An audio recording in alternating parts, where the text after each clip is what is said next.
I'm Devorah Wallen, and I'd like to share my Tea for Two, my Torah thought, for 2 minutes, more or less. This week is Parshas Chukas, which refers to the supra-rational and paradoxical commandment of the para aduma, the red heifer. The ashes from the red heifer, the para aduma, had the ability to purify someone who was impure, but to make those who were pure, impure. The mitzvah of the red heifer is of the category of chukim, statutes, like the name of our parsha, Chukas. These laws are performed whether or not we can fully understand them. The word chok is also related to the word for engraving, something strongly embossed and part of the essence of the thing.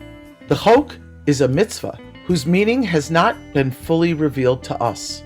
Some in this category are not to eat pork, or the prohibition to wear a garment woven of wool and linen. Our portion begins with the word Zos Chukas HaTorah. This is the main statute of the Torah. Even though it's an unusual one, only done at specific times by a specific person, why is it called the Chok, the main statute of the Torah? It says that King Solomon himself, one of the wisest men, was baffled by this strange commandment which made the impure pure and the pure impure. Some chukim have elements that are in our intellectual grasp, but this one seems totally elusive and paradoxical. The mitzvahs are divided into 3 main categories: mishpatim, ordinances and laws that make sense and keep people safe; edus, or eidos, testimonials. Those are the laws that commemorate an event in Jewish history.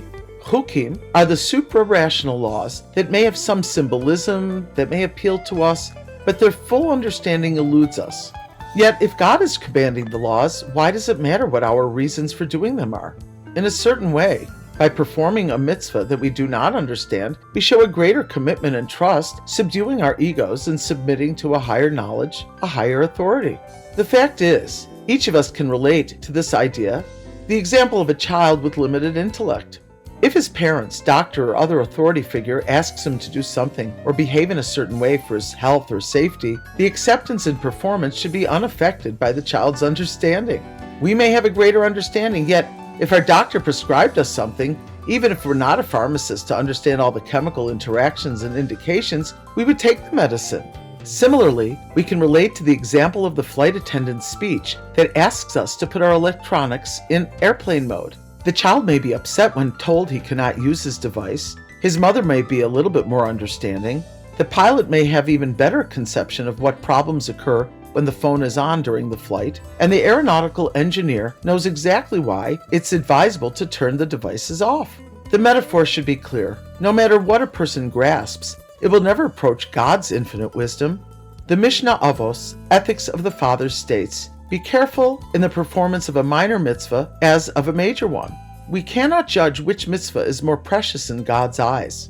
As Maimonides says, Im yadativ hayisiv. If I understood him, I'd be him. May we all be able to perform each mitzvah with the same alacrity and enthusiasm, whether we fully understand why we are doing it or not.